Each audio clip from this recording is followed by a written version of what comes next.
Bem-vindos ao AgroCast. Hoje a gente vai falar sobre agronegócio. Hoje chamamos Bernardo West, Carol Fernandes e Olivia Braga. O agronegócio é muito importante para a economia do Brasil, mas traz sérios problemas sociais e para a biodiversidade. A primeira pergunta vai ser para Bernardo. A pergunta é: qual a importância do agronegócio para a economia brasileira? Bom, hoje o agronegócio é a principal locomotiva da economia brasileira e responde por R$ 1 em cada R$ 3 gerados da economia. Ele também é responsável por 33% do produto interno bruto, ou seja, o PIB, e 42% das exportações totais e 37% dos empregos brasileiros. É mesmo muito importante do que você falou, mas ele realmente promove o desenvolvimento econômico para toda a população ou só para os produtores? Bom, eu acredito que sim. Bem, o agronegócio pode sim promover o desenvolvimento econômico, mas os benefícios desse desenvolvimento normalmente chegam de forma bem desigual para a população. Para os produtores, especialmente, eles aproveitam muito os lucros, dado que essa produção em larga escala, eles recebem muito de volta, ainda mais porque eles são muito envolvidos com as exportações e o mercado global. Porém, os trabalhadores que trabalham nas grandes propriedades muitas vezes são explorados e as populações tradicionais que moram no entorno das áreas de expansão da agricultura também sofrem muito com marginalização, têm suas terras invadidas, desmatadas e sua cultura oprimida. Quais são os principais conflitos de terra no Brasil? O principal problema do espaço agrário brasileiro é a concentração de terras, com 1,47% das propriedades possuindo mais de 1.000 hectares, o que representa 57% da área total ocupada. Muitos desses latifúndios estão em áreas de fronteira agrícola, como a região norte, onde a expansão de monocultivos como a soja ocorre. A modernização da produção e a grilagem das terras resultaram no deslocamento de trabalhadores rurais e pequenos produtores para a cidade, gerando muitos conflitos e violência no campo. A reforma agrária busca desapropriar latifúndios improdutivos e redistribuir terras com o INCRA gerenciando assentamentos para as famílias sem terra. Mas o que é grilagem exatamente? Bem, grilagem é um crime muito antigo de falsificação de documentos de propriedade de terra.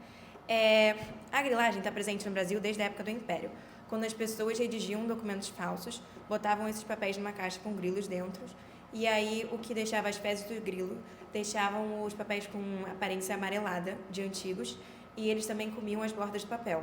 Então, eles apresentavam esses documentos para tomar posse de terras onde as pessoas estavam há muito tempo sem documentação e também as terras de ninguém, as terras do governo. Atualmente, a grilagem ainda está muito presente no Brasil e ela foi principalmente na região norte. E ela foi responsável por metade do desmatamento na região norte entre 2019 e 2021. Ela também contribui muito para a crise climática e para a perda da biodiversidade, e também gera muitos impactos sociais negativos no campo, já que eles desapropriam pessoas de terras e entram ilegalmente, e também contribui para a formação de quadrilhas. E quais são os grupos sociais mais afetados pela expansão do agronegócio? Bom, são os pequenos agricultores e povos tradicionais, como os indígenas, ribeirinhas e os quilombos. Agora, mudando um pouco a área, quais são os biomas mais afetados pela expansão do agronegócio atualmente? Bem, já foi a Mata Atlântica, mas atualmente é a Amazônia e o Cerrado. E quais são os principais impactos do agronegócio na biodiversidade? Para responder essa pergunta, chamamos o presidente da Pesagro, Paulo Renato, mas ele não pôde comparecer aqui hoje. Então, ele fez um vídeo explicando. Paulo Renato, presidente da Pesagro, agora vamos falar sobre a expansão do agronegócio e os seus impactos na biodiversidade e os ecossistemas locais.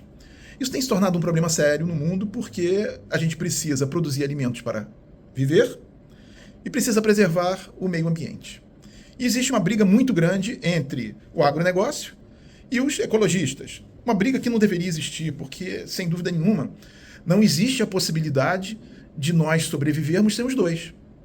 O mundo não vai sobreviver se a gente não preservar o ecossistema e nós não vamos sobreviver se nós não produzirmos alimentos. Então, a gente tem que conviver com essas duas existências. O nosso lar e a nossa comida. Vivemos dos dois. Então, puxarmos essa briga, ou acharmos que o agro ele é inimigo do ecossistema, ou achar que o ecossistema é inimigo do agro, isso é uma bobagem. Isso aí não vai levar a absolutamente nada.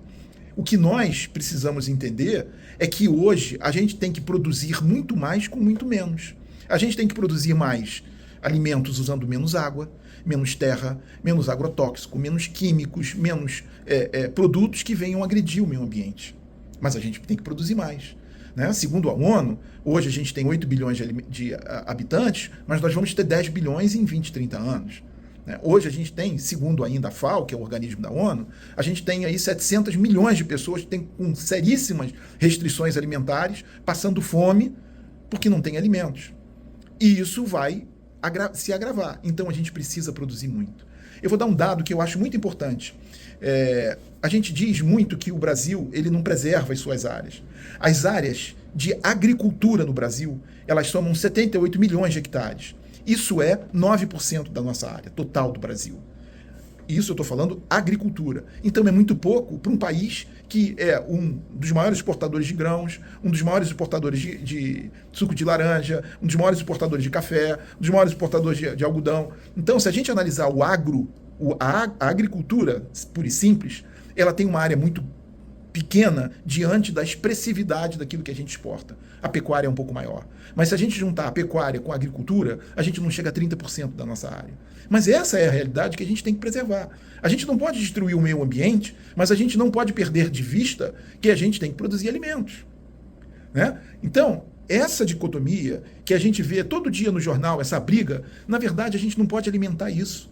A gente tem que investir em tecnologia, a gente tem que investir em conhecimento, investir em pesquisa, para que a gente consiga tirar das nossas áreas agricultáveis e agricultadas, a gente tirar o melhor rendimento possível para que a gente consiga preservar as nossas matas, preservar as matas ciliares, preservar os rios, mas produzir alimentos. O Brasil tem essa grande vocação. O Brasil é um exportador de alimentos, ele é um grande produtor de alimentos.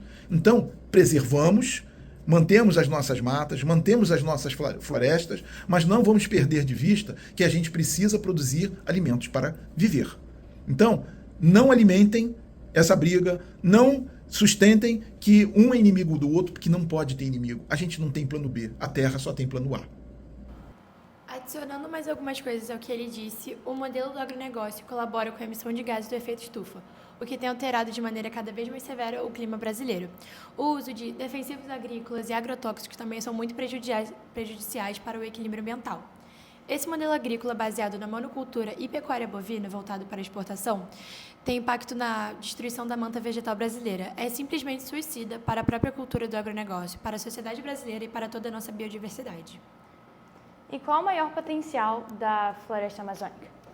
Bom, eu como um produtor do ramo do agronegócio, eu acredito que a floresta amazônica tem um grande potencial na agropecuária, já que ela tem um incrível terreno fértil, um solo fértil no caso, e um longo terreno para poder produzir, assim podendo aumentar os nossos lucros e aumentar as exportações. Bem, eu discordo, porque pesquisas recentes mostraram que a Amazônia, esse solo fértil dela, pode ser aproveitado para o desenvolvimento de medicamentos. Foi comprovado, através da análise de algumas bactérias encontradas no solo da floresta, que essas bactérias têm potencial antibiótico para combater infecções e antitumoral para atuar em células cancerígenas. Então, a Amazônia vai gerar muito mais lucro e benefícios para a sociedade se ela for aproveitada como um grande laboratório farmacêutico a céu aberto do que se ela for explorada como uma grande fazenda. Esse desejo de expandir o agronegócio desmatando a floresta amazônica, mostra que muitas pessoas ainda têm uma mentalidade do século XIX, do período colonial. Realmente, eu não tinha olhado por esse ponto de vista. Agora, por último, mas não menos importante, seria o agronegócio um setor promissor para investimentos, considerando seu potencial de crescimento e desafios socioambientais envolvidos? Bom, eu acredito que sim. Investir no agronegócio brasileiro pode ser promissor. Com o Brasil se destacando na exportação de produtos como soja, milho e carne bovina, a projeção de crescimento tem até 5% no PIB no setor em 2025. A modernização a tecnologia, claro que impulsionam esse cenário. Contudo, há desafios como desmatamento e impacto ambiental, que prejudicam cada vez mais a floresta. Bom, além disso, os custos de produção e a dependência de commodities são preocupações e é preciso analisar isso. Porém, investir de forma sustentável e inclusiva pode ser a chave para garantir o sucesso e, ao longo prazo, isso pode ser cada vez mais garantir mais lucro para nós produtores.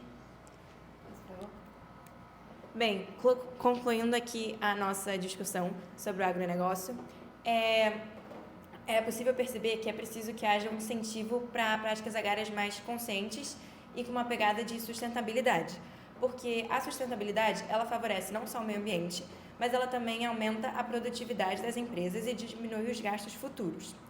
Então, esse debate sobre os limites e impactos do agronegócio deve considerar a necessidade de produção e preservação ambiental, bem como garantir os direitos fundiários para as populações do campo, que estão sendo muito marginalizadas atualmente.